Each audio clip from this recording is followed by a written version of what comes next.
So mga master, dahil ito sa fuse nito mga master, nag-error siya ng iwan kasi yung board nito mga master sa outdoor is wala na siyang supply.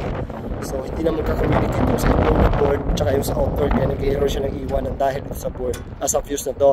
Pero ang dahilan naman nito mga master kung bakit talaga siya pumuputok, kasi yung motor doon na outdoor unit niya, outdoor fan motor is nag-grounded na yung winding niya. Dahil dito siya nakatap sa board niya, so bumibigay yung fuse niya. Yan, ito yung mga master. So papalitan lang namin to ng fuse at saka yung outdoor motor, goods na yan siya.